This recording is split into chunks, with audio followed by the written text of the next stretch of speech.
લખતર તાલુકા મથક દેવળિયા તલવણી ગામના કુલ 5 મંદિરોમાં તસ્કરીનો હાથ ફેરો. સુરેન્દ્રનગર જિલ્લાની પોલીસ તરણેતરના મેળાના બંદોબસ્તમાં વ્યસ્ત હોય તસ્કરોને મોકળો માર્ગ મળ્યો.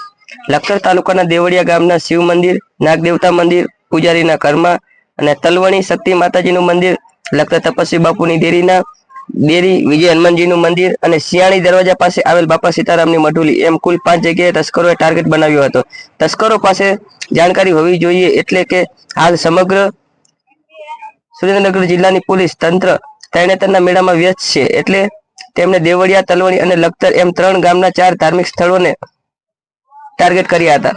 દેવળિયા ગામના રામજી મંદિર પૂજારીના ઘરને નિશાન બનાવ્યું હતું. આ અંગે પોલીસ સ્ટેશનમાંથી મળતી માહિતી મુજબ ફરિયાદીમાં જણાવ્યા અનુસાર 1,81,500 રોકડા, ભગવાન માતાજીના ઘરેણા કિંમત 1,20,200 એમ કુલ મળી 3,01,700 મુદ્દામાલની ચોરી થઈ છે.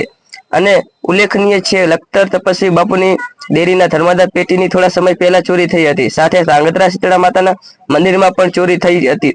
તેમ છતાં તસ્કરો પોલીસની પકડની બહાર હોય અને તસ્કરો અવારનવાર ધાર્મિક સ્થળોને નિશાન બનાવતા હોય શ્રદ્ધાળુ ભક્તજનોમાં રોજ સાથે નિરાશાની લાગણી જોવા મળી રહી છે.